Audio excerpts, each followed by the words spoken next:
As always, it's a pleasure to have your company here on the box seat. Welcome, brought to you by Brecon Farm. 60 minutes of action-packed harness racing thoughts and discussions to come. Here's what's coming up.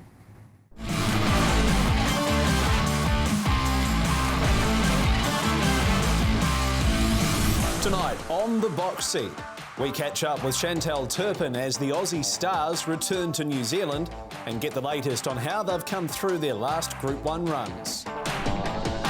Hayden Cullen joins us with a stable in top form after a big week.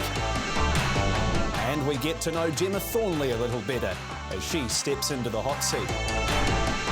We'll also get stuck into the key talking points with Quick Hitch before looking ahead to a strong weekend of racing, headlined by Cambridge Flying Mile Night and Addington on Saturday. Plenty to get through on this episode of The Box Seat, and it all starts right now. And there'll be some good competitive fields to come from that venue on Saturday night as we build through what is Easter week, bit of a random week with a couple of days off for us all. In terms of the week that has just gone, there were plenty of highlights, and we'll check in with those now before we say good day to the team. Still in front, Chiggsy. Captain Wolf's run an almighty race on the outside, but Chiggsy's still in front. He's done all the work. He's packing plenty of power. Captain Wolf makes one final lunge, but missed. Beach Day in front, flying Ruby Row. I think Beach Day just from Ruby Row, the thriller. Franco Sinatra, he began brilliantly from the 30 metres. He's going to take out the Wyndham Cup. It's Franco Sinatra first. It's tough, 100 metres to go, a length clear from Harrison John, but it's tough in full flight and goes home with the Rangiora Classic by 2.5. Eurostyle and Mr. Love, the two. Eurostyle, Mr. Love. Mr. Love bombs Eurostyle on the line and Mr. Love. Nothing in it. King's Command and Ashley Frank. Ashley Frank kicking back on the inside, and Ashley Frank will win a great duel up the straight. Mystery Creek swept up with Stumpy Blackler at the 100, and Mystery Creek has gone straight on by from Stumpy Blackler, then Cinderella Franco, but Mystery Creek too good first up. T-Trick, those holding at the 50 metres. He was just foxing. T-Trick's too good, and he won it in second gear as well by the looks. That's a comfortable win. The leader is Royal Monarch. He's a half a dozen or more in front from TK Supersonic and Donovan. But Royal Monarch at the 50, the Royal Aspirations 2-year-old is going to smash them on debut. And it'll be a Royal Aspirations Quinella as well. Ardenay Ken, Prestigious, the middle's been gallant. Ardenay Ken lifting from Prestigious and Freya. Ardenay Ken just in front, and Ardenay Ken goes all the way. Hillbilly in front, higher powers flying down the outside. Voronov still second, back on the inside to Santa Pazienza. Hillbilly too good. Another one for the box seat, hot seat. And Emily Johnson too good here for Sean McCaffrey, Hillbilly. Our Cole back on the inside, Brienne Our Cole, she's found it tonight. And the FNL boost, good on you team, you got it home.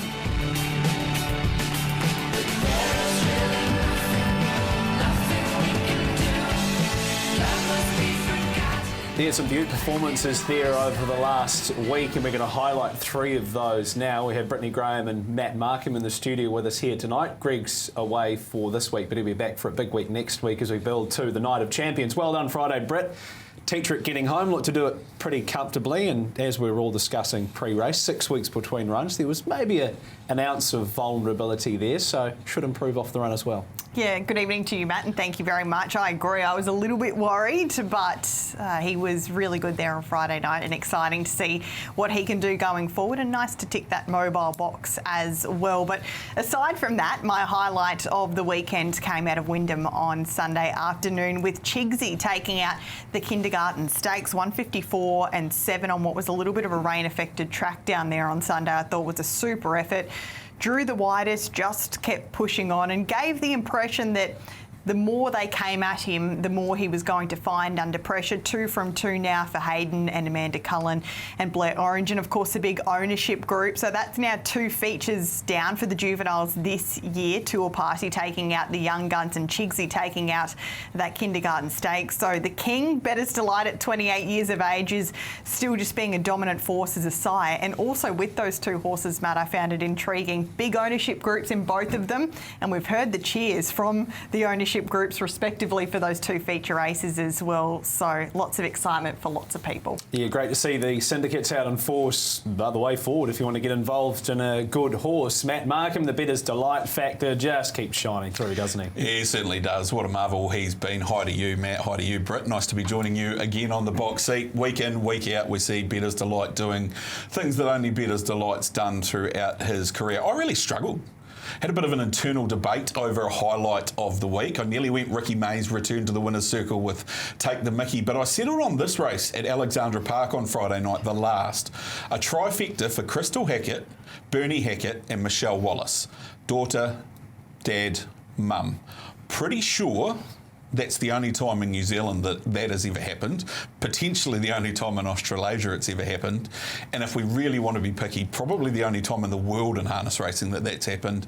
A truly remarkable effort, and I know that they've got weight and numbers when it comes to racing in the North Island, the Wallace Hackett team, but to see a mum and dad and a daughter or even a son out there doing it on the track at the same time, let alone producing a trifecta, is a huge result and something that really needed to be acknowledged. So I thought that was the highlight of the week for me. It would have been done family-wise a few times though, wouldn't it, when you think Williamsons, Butchers and the like?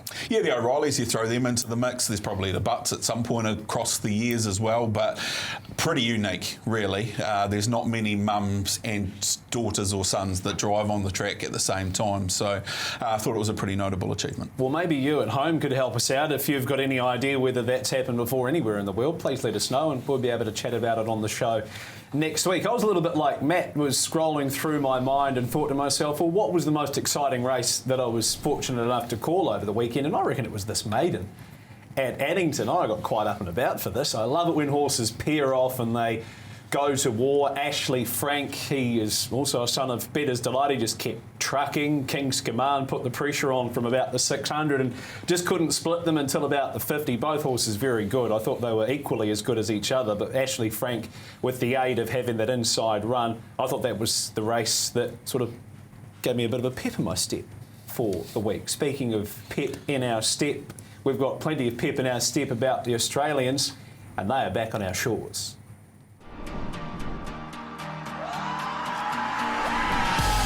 But it's Gus, sent for home by Pete McMullen, 2 lengths in front from Mr. Love, and then Muscle Mountain from Bet and Win, 100 metres to go. It's Gus for the Sunshine State, the Dominion's all over, he runs clear.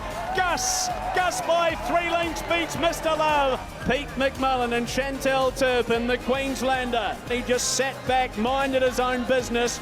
Down the back he sent him, and he sent him hard, and they couldn't beat him. You've just conquered one of the biggest trotting races, I think it's fair to say, in the world, and you've done it with your boy Gus. Yeah, well, it hasn't really sunk in yet. Yeah, wow, what a feeling.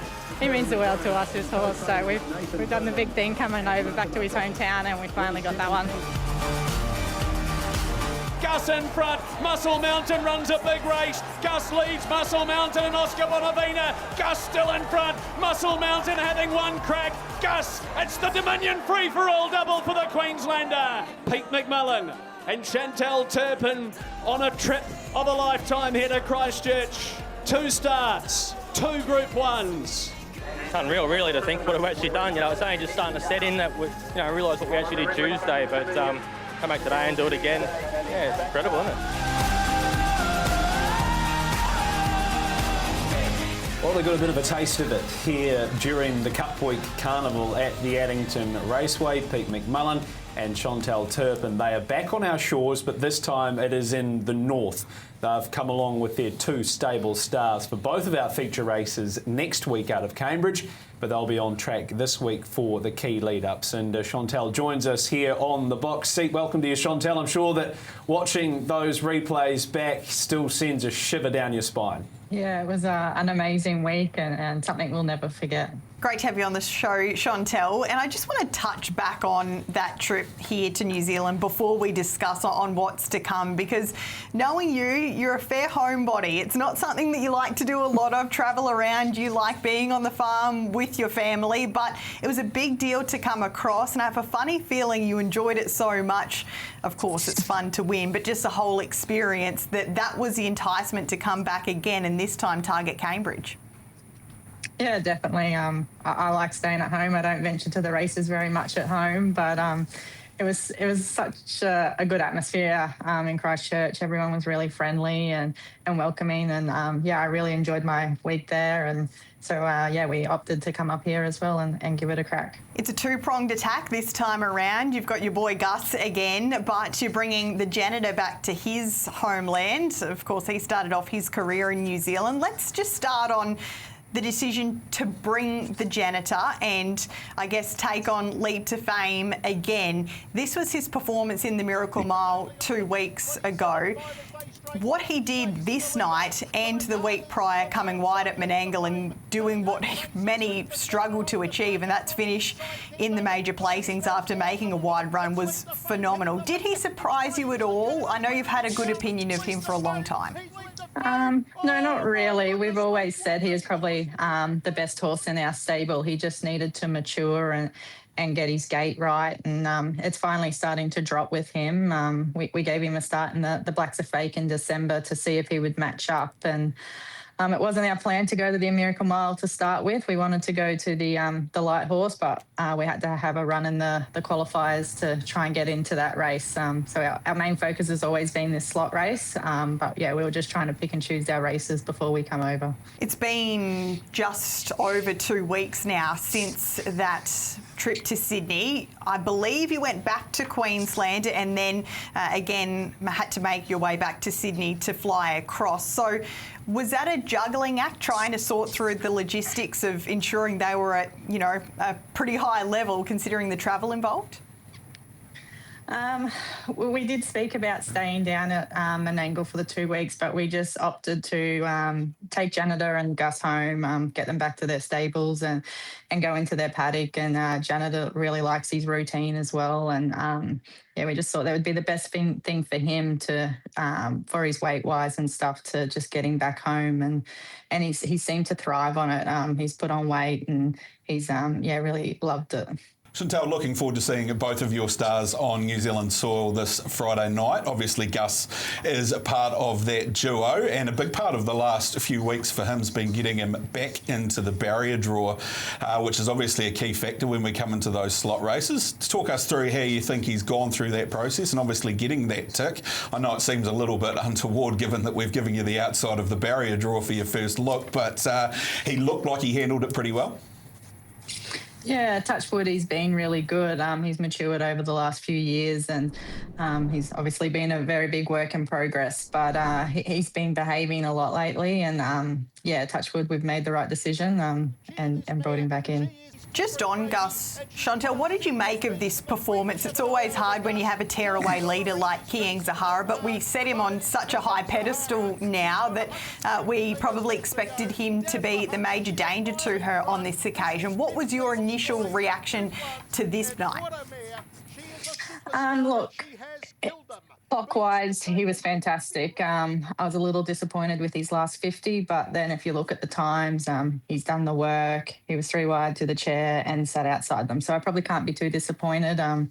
He's done a bit of work, which isn't what he normally does. We were happy with him. Before we discuss their, assignments this week, I just wanted to get a little more insight around the Janitor, because we've seen Gus now and we know what he's capable of, and he's clearly trending in the right direction. But the Janitor is still, to me, looks like such a work in progress. In fact, I saw him there on Miracle Mile night and it looked as though Pete took him out, warmed him up, came back in, ungeared him until you waited to gear him up again to go out on the track. Is he that kind of quirky customer? Yeah, it's probably our fault a little bit. We've mated him and Gus up. Obviously, we knew they were going to do a travelling a lot, and he really relies on Gus. When Gus went out onto the track, I had to walk him the whole time because he just got so stirred up. So We just try and keep him relaxed and as good as we can. He can get worked up. So, that's just our routine we do with him and Gus, and it seems to work.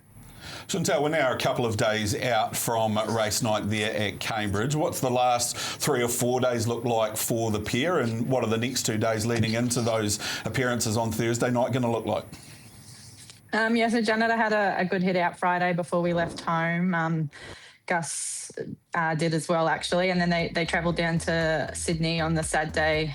They jogged the Sunday morning, flew over, and Janitor will just have a jog and a little canter, and I'll probably fast work Gus tomorrow. All right, you've got the TAB Trot and the race by Sport Nation to come up at the end of next week. In terms of the races this week, what are you kind of anticipating unfolds for both of your runners? Have you left just a little bit of turn fitness-wise, knowing that you've got to peak them for next week as well? Yeah, they're obviously, they've travelled over and haven't had their work, so we just wanted to bring them over and give them a look at the track before next week. So this will probably be what screws them down the run Thursday. All right, and I'm sure that between yourself and Pete, you'd love to take home some more spoils the following week. The big question, I guess, for everybody in the trot race is, how do you beat Kiang Zahara knowing that she's going to come up with a pretty decent barrier draw? Yeah, it's going to be really hard. Obviously, every time she's going to be in front of us, it's going to be hard to beat her. So, obviously he's going to have to be really good to do it, and hopefully she has to do a little bit of work to get to the front. But, it's going to be hard to beat her. And you must have a bit of hope in the other fella, the Janitor, knowing how close he's got to some of those stars, including Leap to Fame. Yeah, definitely. I think he's going to even be better probably towards the end of the year and next year as well. I think he's going to mature a lot more and get better. Great to have you over here once again, Chantal. It's a pleasure having you on the box seat as well. To you and Pete and the entire team, good luck this week, but most importantly next week on our Night of Champions as well. Thanks for joining us. Thank you. One horse who knows how to do it the proper way is Leap to Fame. He went to Albion Park again on Saturday night, and Britt, this was probably game over before the fields even came out. He looks so sharp, though. I think that mile racing at Menangle the last couple of weeks has really switched him on. And you've got to understand, a lot of the time, he must be a little confused. He goes in a Hunter Cup over a long distance and back to a Menangle mile, but I think it's really switched him on. I know it wasn't a huge winning margin, but 26-1...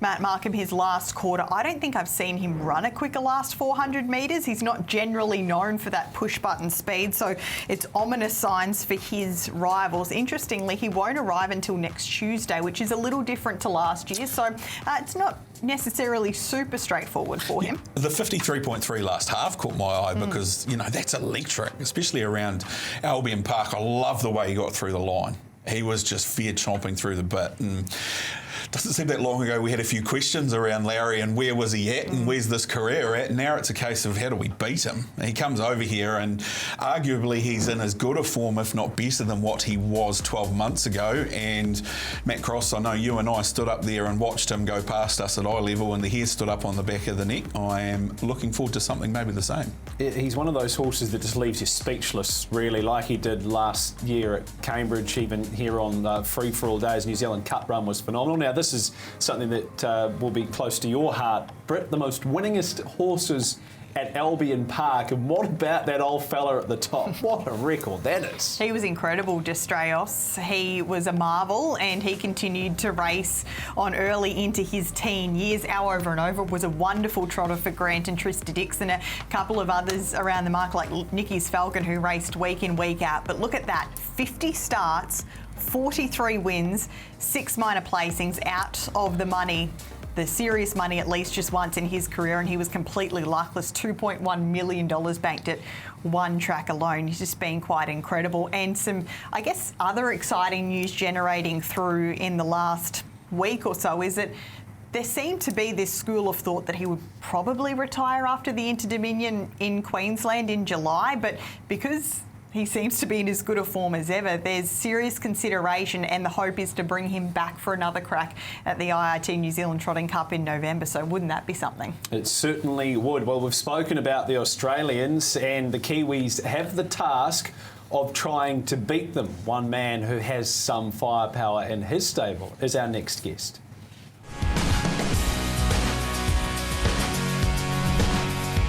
Chiggsy's gone fast from the start. How much petrol left in the tank? He leads 2 lengths. Captain Wolf the outside. Back to the inner on your bike. Clear of Dream anyway. Still in front, Chiggsy. Captain Wolf's run an almighty race on the outside, but Chiggsy's still in front. He's done all the work. He's packing plenty of power. Captain Wolf makes one final lunge but missed. Chiggsy gets the prize from Captain Wolf. The cracking rendition of the Macalodge Kindergarten Stakes. A great win by Chiggsy. Makes it 2 out of 2, remains undefeated. Has been able to take the prize, raced by a whole host of happy owners. Well done to you.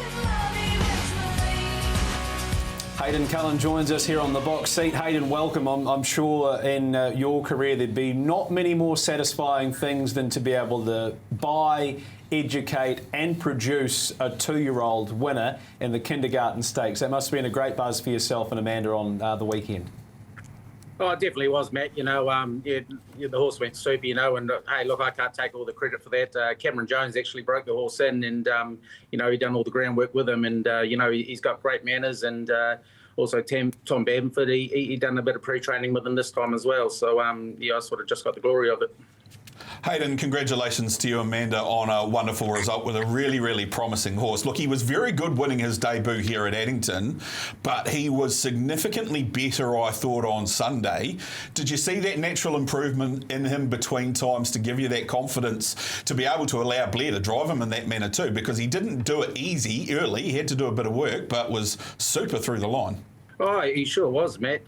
Yeah, look, he did sharpen up slightly off that first start, but, you know, he's a horse at home. He sort of doesn't overexcite. Yeah, he just does his work and, you know, that's about as far as he goes, you know. Yeah, he might have sharpened up a bit from the first start, but you definitely wouldn't have thought he would have gone out and raced like that. He looks a beautifully gated horse, Hayden, and he looks to have all of the assets to really go on as a 2-year-old. Is there a penciled-in plan for him going forward? There's clearly plenty of targets and over an extended period of time, so I guess you probably can't expect to be in all of them, but what are his penciled-in plans at this stage? Look, he travelled home that same day, and look, he's pulled up super.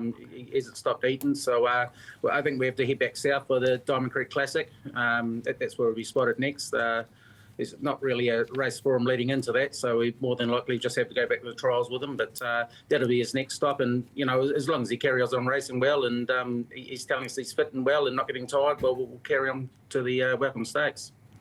That was part of a big weekend for the stable, a really nice double on Friday night at Addington. One of those was Mystery Creek returning to the races in what was a very sharp return performance indeed. I loved the progression from the trials to race day. I noted the full blinds went on and he seemed to be very dialed in. It must be nice to know that when the time comes and you head to the races that you can switch him on like that. Yeah, that's right. He's a horse. He's always sort of just done what he's had to. Yeah, I thought I drove him myself at the trials, that last trial, and look, I was happy enough with him, but I just thought he had a little bit left in the tank that he wasn't quite giving me. Yeah, time-wise, he trialled good, but I just thought there was a bit more in there, so we added the blinds to him and added a bit more steering gear to him, and you know, he looked a lot sharper on Friday night anyway, and you know, he'll take natural improvement off that, and you know, going forward, he should turn out all right, I think.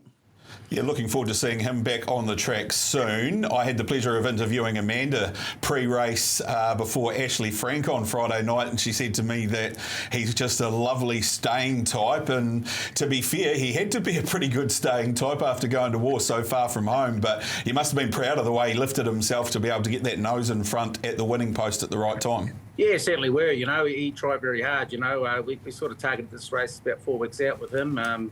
He hasn't got a yard of speed. You know, he just keeps battling away there, and yeah, we just sort of thought that'd be an ideal kick-off race for him. And you probably didn't expect to go that quick, but you know, he really toughed it out, and you know, I'm sure he'll sharpen up with a bit of racing under his belt. You also had a few runners at Rangiora on Sunday. Harrison John and Hadron Collider went around in the Rangiora Classic, and I thought they were both excellent. They're two lovely horses, I'm sure, to have in the stable. What are their next future targets coming up? Because they're probably just in that awkward grade at the moment, making their way through, but it's a pretty strong awkward grade at the moment. That intermediate level is very, very rich at present. Oh, it sure is. You know, obviously Diamond Racing, they've got those couple of nice ones coming through. that horse the other day on Sunday, and also got the chocolates, you know. So yeah, there's a fair bit of growth coming through in New Zealand racing, which is good, you know. Yeah, I thought our guys both raced well. It's sort of hard having to do the work and sitting outside them when they're only sort of bowling up the straight, you know. So Harrison John and Hadron Collider, they're more than likely head to the mile race at Eddington next Friday. So that'll be their next stops. All right, let's talk this week, Hayden. Obviously, we're building into the feature night end of next week out of Cambridge. You take We Walk by Faith to Cambridge on Thursday. Found the line beautifully there last week. He looks to be in a really good place. He seems to be, Matt. Yeah, really pleased with the horse. Just that first start back, I was just probably a little bit too soft on him. He probably needed 2 trials rather than just the one. But you know, we pumped the work into him and just cut his feet back slightly heading into last start. You know, and the horse has really sucked it up, and he just seems to get up here and really thrives. You know, although he was a bit unlucky the other Friday, he certainly come out of it a better horse, I think. Yeah, he seems great. What about over the mile this week? You've got barrier number 2. Do you see a scenario where you can get across early? It's going to be a bit tricky, Matt, I think.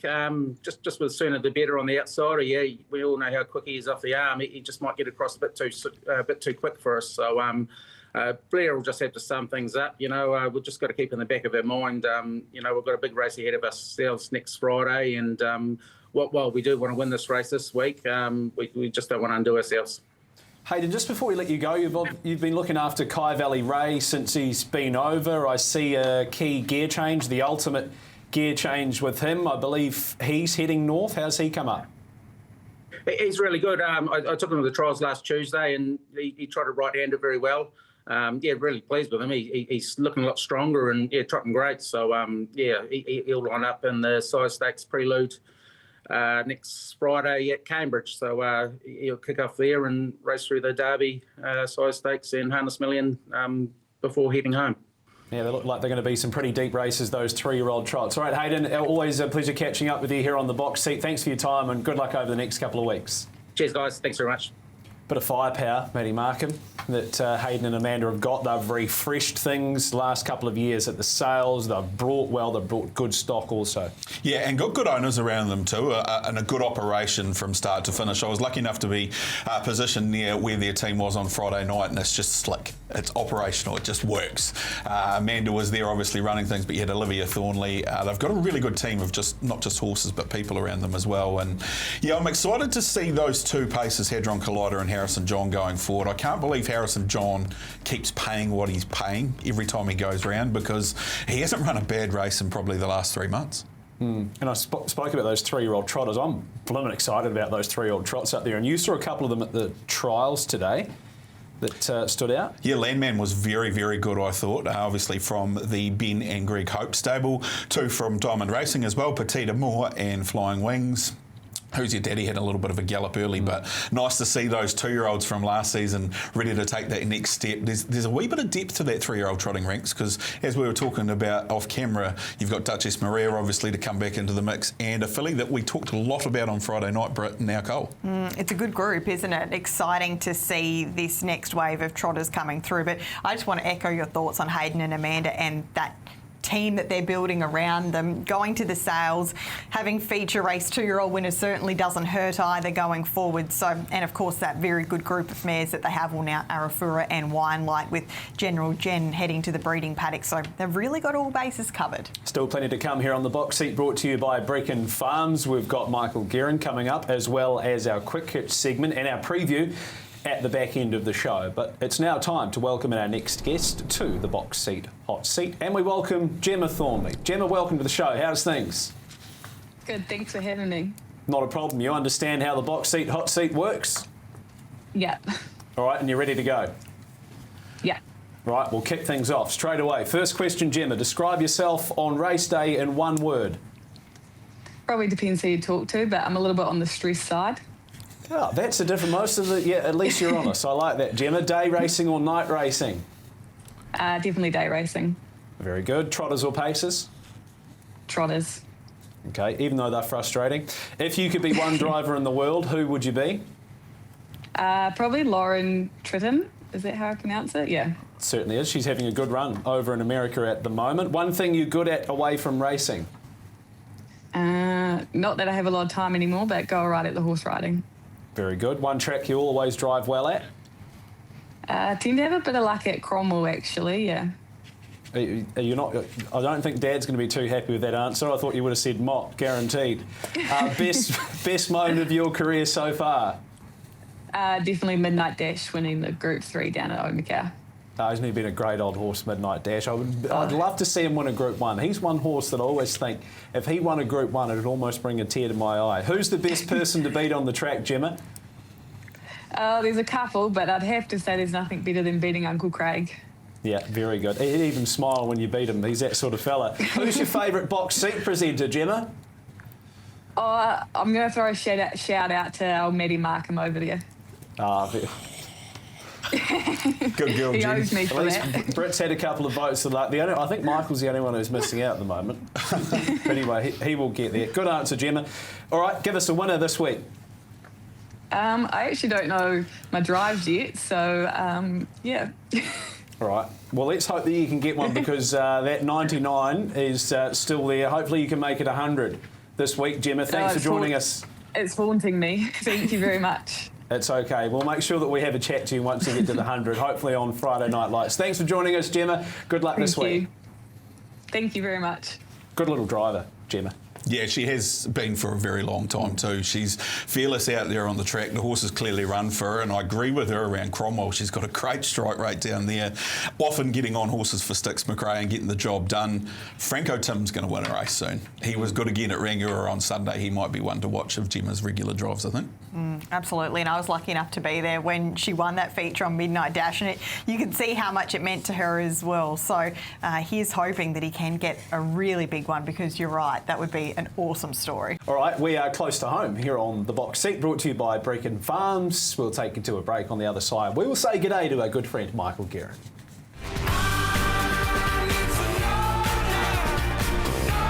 This week's flashback takes us back to 2015 and the Group 2 Cambridge Flying Mile and one of the great mares of the modern era, Adore Me.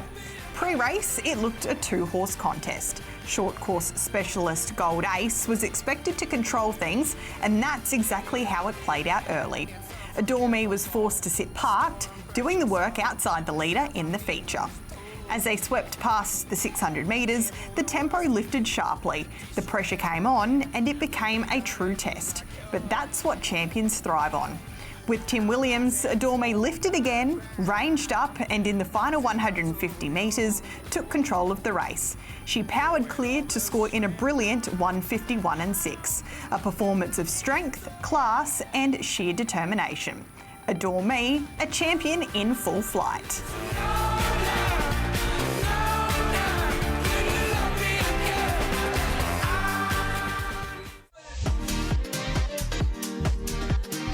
This week's Pacers Performance of the Week goes to a horse who turned a tough assignment into a dominant display, Franco Sinatra. Off a 20-metre handicap in the Wyndham Cup over 2 miles, he had work to do early, but that didn't last long. First time down the back, Carter Delgetti made his move, pressing forward, taking control and dictating terms from there. Once in front, the race changed completely. Delgetti rated it perfectly, steady when he needed to, then lifting the tempo at the right time to break his rivals. Over a staying trip, it was a performance built on strength, control and race awareness. He didn't just win, he took command. Franco Sinatra, our Pacers Performance of the Week. Can you remember many good three-leggers?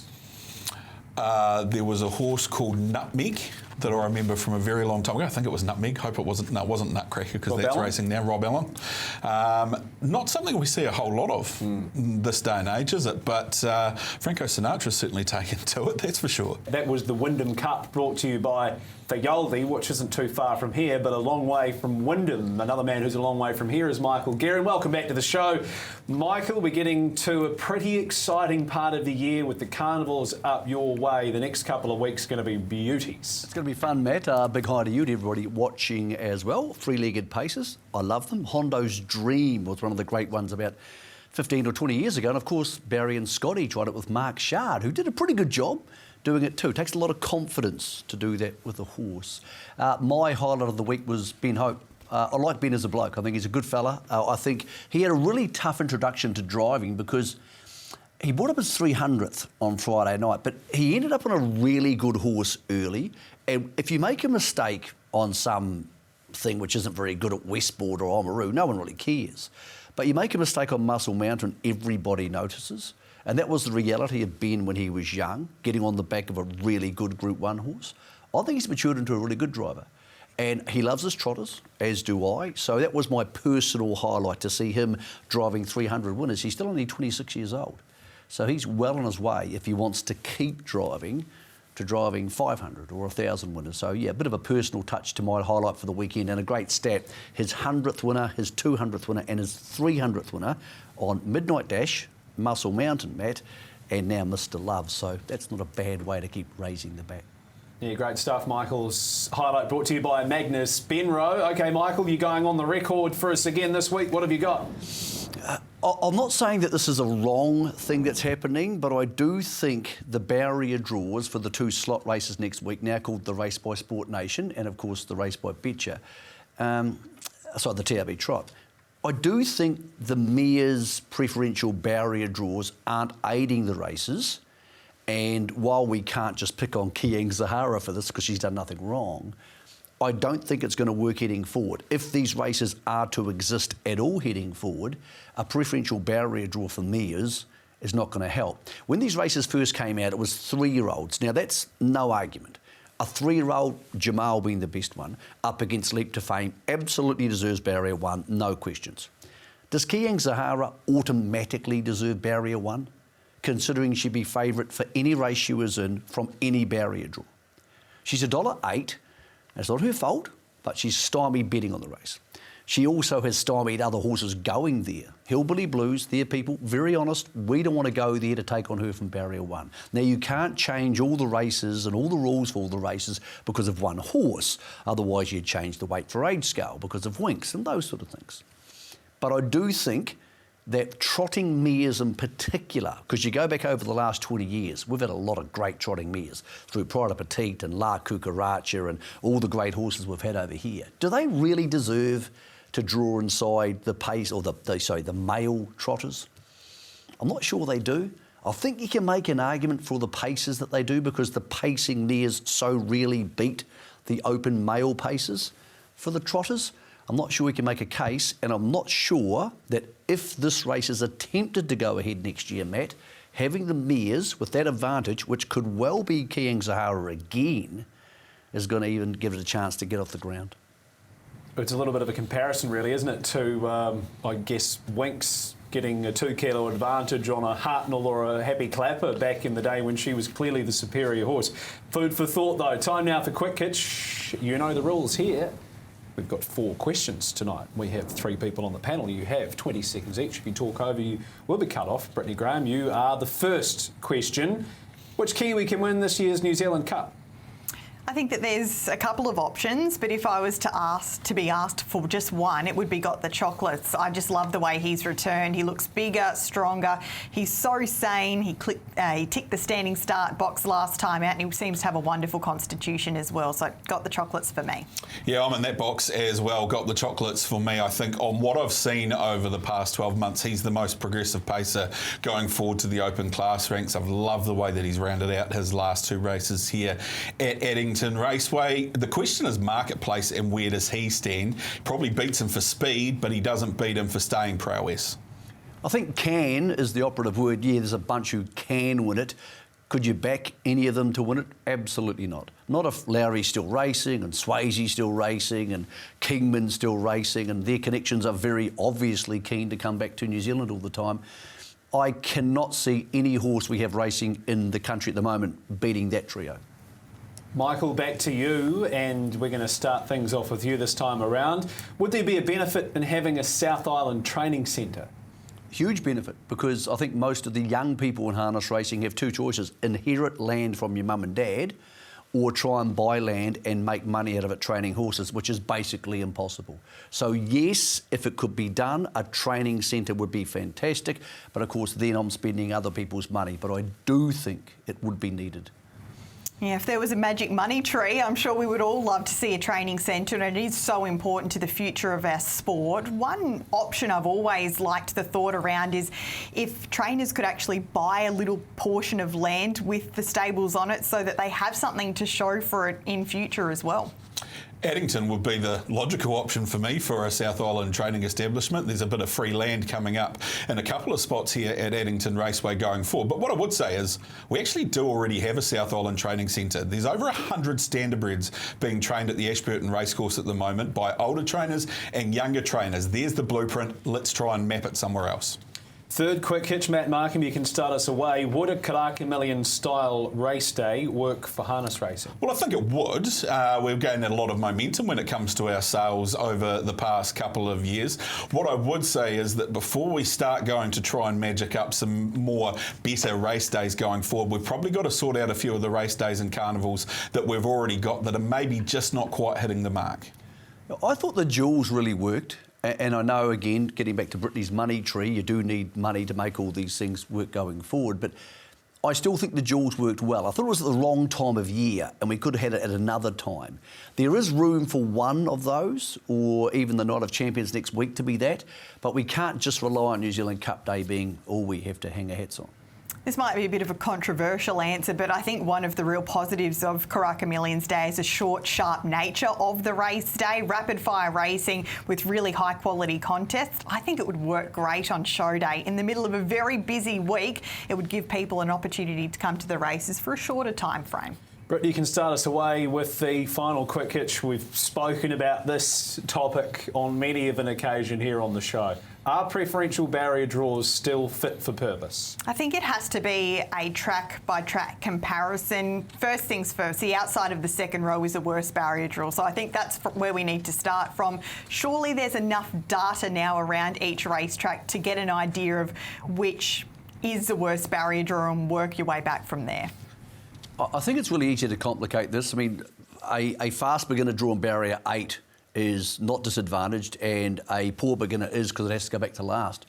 And we can't make it any different from that. It's not going to fit all horses all the time, or all tracks, or if a fast beginner's drawn barrier 1 and barrier 9 becomes advantageous.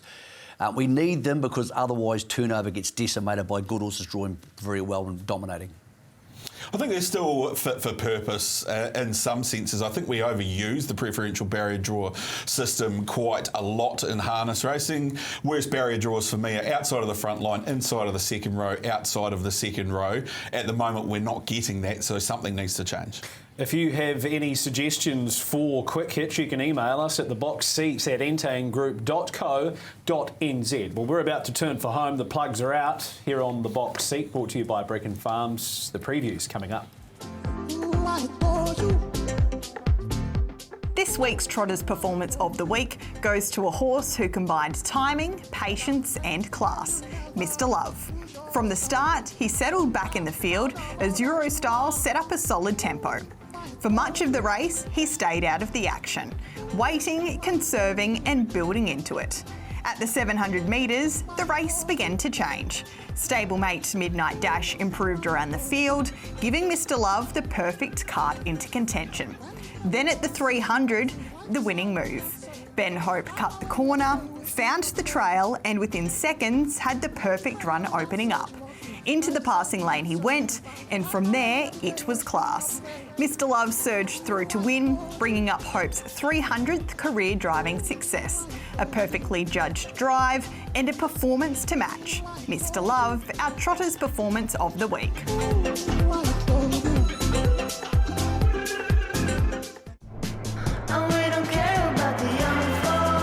Here's what's coming up this week. We get underway Wednesday with grass track racing at Timaru to kick off April. Thursday keeps things rolling with a day meeting at Invercargill, while in the north it's Group 2 Flying Mile Night at Cambridge on a big out the gates. Saturday shapes as one of the key meetings of the week, with Addington hosting its Easter Premier program. And the long weekend rolls into Monday with grass track racing at the Mott, while the Auckland Trotting Club heads north as harness racing returns back to Ruakaka. Plenty happening right across the country. And you can catch it all live on Trackside and trackside.co.nz. Time to kick into some previews. Big night on Thursday out of Cambridge. Obviously the build-ups to the TAB Trot and the race powered by Sport Nation. And one of those key races will be the Waikato Pacers Flying Mile at Group 2. And Brett, the money's come for the Janitor. I guess the big key for him here is, do they want to have a gutbuster on Thursday night? Probably go back and hope for a good tempo. Therefore, is he a bet this week or are we waiting for next week? I think he's a bet. If Leap to Fame was in this race, what would he be paying? Well, he got awfully close to Leap to Fame last time out and Larry was out of this world, but I thought the Janitor was enormous himself. He doesn't have a lot of gate speed and he's not the sort of horse that can be pushed at this point of his career. So he probably settles closer to last than first, but it's only a small field. Sooner the better could give some cheek. I think he finds the lead and there's probably a lack of pressure there because in 7 days' time a lot of these are going around and he isn't. So I guess this is somewhat his grand final. I thought the Janitor probably should have opened favourite. I was a bit surprised that he didn't because he's come out of running a very close second to a champion in Leap to Fame in a Miracle Mile. I think he can win on Friday night because there's a couple of horses around him that we need to see a bit of improvement out of. Michael, most importantly, where's Republican Party at the moment? Because not all that long ago, he was almost unbeatable when it came to open class races in New Zealand, but his last couple of runs have just been a little bit below par. You spoke to Cran. He was of the opinion the horse might have just got a little bit of a chill and just a minor cold, just with the change of temperatures, things starting to get a bit colder. He expects him to go a lot better this week. I know a lot's being made of the fact that the Janitor ran Leap to Fame close, but so did Sooner the Better. Sooner the Better went just as good in a Miracle Mile 2 years ago, chasing Leap to Fame home, as the Janitor did. Now, I think the Janitor is the best horse in this race on current form. Well, I'm not slagging the Australians. They don't need to all get upset and start ringing people, as they do. But, you know what? I don't think this is an easy race for him. I think they'll go back at the start and I think he'll be last. Now, he might just come and win, but if you start backing horses who are going back to last at Cambridge over a mile, you're not going to have money for very long. In fact, this might be the last time you have a television set. I have no idea who's going to win this race. I think intent at the start will be crucial. I think there's a lot of horses here who have a grand final next week, and I agree with Britt, Sooner the Better doesn't.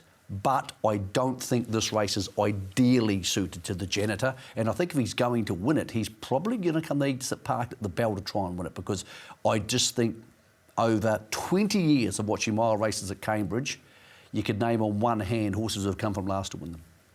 Anything to add? Well, stay tuned. This might be my last appearance on TV, judging by those comments from Michael Guerin. Just wait for the next 5 minutes or so. I like it. It's a good bit of banter, really. Waikato Trotters Flying Mile. Michael, we might come back to you this time around because I know that you're a massive fan of Hillbilly Blues. He comes up with barrier number 2. What are you thinking? I think he'll lead, and I think then Gus gets the option to launch and Pete can get outside him on Gus, and then I think Gus is probably a better horse than Hillbilly Blues. So what I would do is I would back Hillbilly Blues, and if you want to, have your $80 on him and have your 25 on Gus. I think one of those two will win. I think they'll be lead and outside the leader at the 800 metre mark, talking to Peter McMullen today. Oscar Bonavina, I think, is the other winning chance, but I just don't see this race setting up nicely for him, and I still don't trust him from behind the mobile. So clearly those two on top. I think Gus is a better horse than Hillbilly Blues.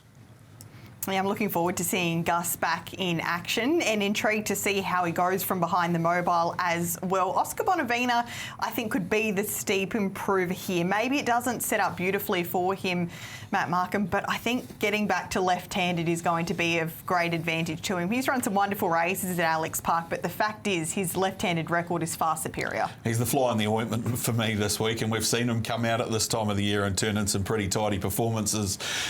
12 months ago, of course, he rocketed himself right into contention.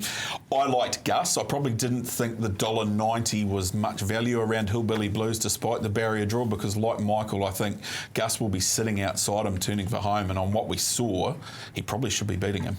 It's your turn to have a ruckus with MG now. Well, we're going to need some new box seat presenters by next week. Good thing Greg's coming back, because both Brittany and I won't be here next Tuesday at this rate. All right, Better Vet Bay Plenty Country Cup handicap, and you like one? But he's off a handicap. Michael, I'll throw this one to you because there's a little voice nagging at me in the back of the head, but I'm pretty keen on Little Spike here. I know he's got a 25-metre handicap, and I know you're going to tell me off and tell me all sorts of things over the years that you've seen, but he just falls into this race beautifully when you consider what he has been racing. I like that the majority of horses in front of him are only off a 10-metre handicap. That doesn't hurt quite as much, and he is very good from a stand start. I thought he could get back into winning form this week, Little Spike. I can't disagree with you, Matt. Bizarrely, I'm with Captain Sampson, who I think is a really good horse. And I think he's comparable to Little Spike, and they're both starting off the back mark. One horse I do like in the race at the odds is Leo Lincoln. He's $13, and he's not the world's most adorable or trustworthy horse, but $13 off the front over 2,200 metres at Cambridge. You can make a case for him. My Surfer Girl, haven't seen enough of her from a standing start to know whether she's still going to be good enough with horses immediately behind her. But very, very tricky race. And again, these races at Cambridge, if the leaders decide to put the foot down, sometimes you just can't keep up, let alone get past them over this trip. So it is a tricky one. But Leo Lincoln, bizarrely, might be the best bet in this race. And the leader could put the foot down if it's better prepare as well, because I see the engagement of Pete McMullen aboard that runner. So off the front over 2,200 metres around Cambridge, Matt Cross might be Pete's first drive around the track, but he might make it a memorable one. We know what he's like. We'll be tuned into that race for sure, absolutely. And I will roar if Captain Sampson and Little Spike both run the Quinella and throw all of our box seat theories out the window. Bay of Plenty Trotters Cup is race number 9, sponsored by GabbleHouse.com, and we've got a $3.60 favourite here, Hillbilly, drawn the front row. We're sticking with the front row runners here. Britt over the 2,200. This is a big step up for Hillbilly. He continues to get better and better, but to be fair, this is a decent step forward, I would have thought, and he can be a little hit and miss with how quickly he begins off the tapes, but as we saw last week, he was excellent. A couple here of note. One More Moment. We know she's more than capable. A few recent mistakes Castana has to overcome a back mark. Probably if I was going to have $1 each way in this race, it would be on One More Moment, because this time last year she was racing the Oscar Bonavinas of the world. Yeah, she was, and she was racing really, really well as well. Look, I settled with the horse at the top of the book, Hillbilly. I think this race is going to be decided potentially within the first 100 metres, Michael, because if Hillbilly begins as well as Hillbilly can, on what we saw last week at Alexandra Park, I thought the $3.60 is pretty good shopping around him, because he is one of the more progressive trotters in the North Island. I don't mind him. I know he's getting better, because Sean McCaffrey mentioned in the story last week for Harness Race in New Zealand how the massage and some of the manipulative work he's getting is helping him get back to his best form, but he's still not sure he's there. I quite like one of this race, Braveheart Highlander. It's 4.8. I think you're getting 5.5 with the boost available, as in the boost for the whole meeting available with the tab. He's been racing in good races. 2 starts ago blew out after working too hard. 4th last time in a really strong field. I think he's found himself in exactly the right race and off exactly the right mark. So at $3, he was a complete no, but I think at $5.50, the boosted odds for this race, he's a really good chance. Michael, the mares go around in the third. Fran Send outside of the gate, 1,700. Princess Gracie, who got the rub of the green last time. Which way are you swaying here? If I remember rightly, is this the race Mantra Blue went monstrous in either last year or the year before? Well, I'll tell you what, Fran Send's going to need to go monstrous. This is a remarkable price for a horse at the outside of the gate in a pretty even mares race with a stack of gate speed inside her. When I looked at this market, I was like, is that right? I don't see her just automatically turning up and leading, and I sure as hell don't want to back her if she's coming 3 wide. Now, she's probably the best performed horse in the race, or the Lady of the Light has had comparable level performances in the past. I think Ty Tate's a really good horse who could jump straight to the front at $11. This is a market I'm quite keen to go home, do some work on, because those 11s become 12s with the boost for up to $100. I think this is a really finicky race for Fran Send, even though she might be the best horse in it right at the moment, because there's a lot of very quick horses between her and the marker pegs, and I think they'll go 53-ish, which means coming wide, she'll need to be awfully good. Yeah, I'm looking forward to this race. Just noting the blinds coming off Princess Gracie on Thursday night. I think this is a race to shop value. I completely agree. Titate, Spiritual Bliss, they both went excellent last time out, and they're go forward up race on pace mares. So I'm a big fan of Titate. I was with her last time out. I thought she was great off the back of a very good trial, but Spiritual Bliss doesn't take a back step either. So it is going to be an interesting drive for Crystal Hackett aboard our fave. Yeah, I really like that trial last week. That was a lot more like the Francent that we have known and seen performing at the Group 1 level. Agree with everyone. There is a winning chance for every horse in this race. Even the horse that's the rank outsider of the field, Soul Artist, is a very nice horse in the making. I'm not saying she can win it this year, but maybe in 12 months' time with a bit more racing she can. The value for me was actually Arden's Memory. She's raced up against some pretty strong fields over the course of the last 2 or 3 months and been very, very good. At $11, I think she's over the odds. Should we get our best bets out of the way now? I'm scared. What are you scared for? Well, because of Michael's comments around the janitor and not being on TV again after. You and I are both resigning tomorrow. I said that people who back horses from those draws won't be able to afford televisions. You'll still be on TV for as long as you want to be. Afford a TV. You'll be totally fine. The good news is I bought a TV for my new house this week already, so I'm right. April Fool's tomorrow, by the way. No. So good luck. Okay. Any suggestions? I'll hand my resignation in. Always do, April 1, just for a laugh. Anyway, best bets, Matt Markham. Race 6 Cambridge on Thursday night. I'm going to go a little spike. I love the $4.80. He drops out of some really strong races of late at Alexandra Park, where he's been finding the line Super 2. Sectionally, he was very, very good behind the Lazarus Effect last week. So quite keen to have a tick next to his name come Thursday night. I'm going to go with the Janitor on Thursday night at Cambridge is my best Why bet. are you're both so standoffish? He's in Auckland. He's not going to do anything. Well, I feel like this is one of those line in the sand moments, but I very much respect Michael's opinion, but the Janitor was 3 wide doing it in the Miracle Mile, not getting a nice cosy trip on the fence like sooner the better. God bless him, he's a ripper. But I don't think there was any fluke about that performance last time out, Michael, or the performance before. You know, I think he can absolutely win, and he deserves to be favourite. I just don't want to be backing him because there's $1 million race next week. This is a weird one because Matt's picked a horse off a back mark, which is stupid. Britt's picked a horse who might be coming from last, which is stupid. And I'll pick a horse with terrible manners, which is also stupid. So there you go. I'll pick Sammy Lincoln, who can be a real little mutt of a thing when he wants to be. And he got it wrong again last week at Alexandra Park. I am told they'll put the shorteners on him this week and he'll be driven, shall we say, on tighter reins and given a bit of a wake-up call. So, look, I'm happy to go Sammy because I think he'll panel these if he gets it right at 2.3. But yes, punters, we are all going against some of the punting's golden rules this week. Doesn't mean we're going to be wrong because, hey, these things do occasionally happen. But, Matt, what about you? We've gone against some of the golden rules. Well, what have you come up with?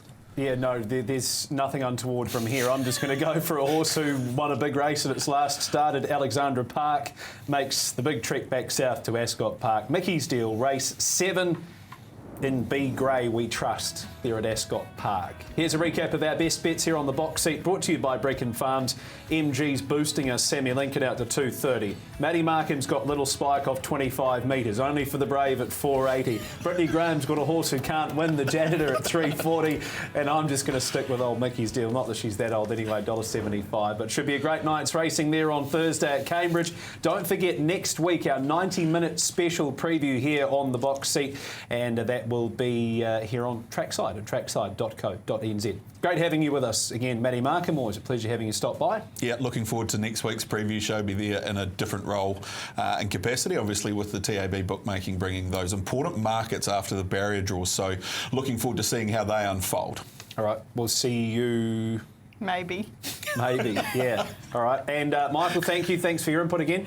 Always a pleasure, brother. Looking forward to next week. It's going to be a really cool week. And if you're in the Cambridge region, if you're a galloping person or a hounds person, come join us. Come have some fun on Friday night. Thanks to you at home and thanks to our friends at Brecon Farms for sponsoring the box seat. We'll see you in 7 days' time.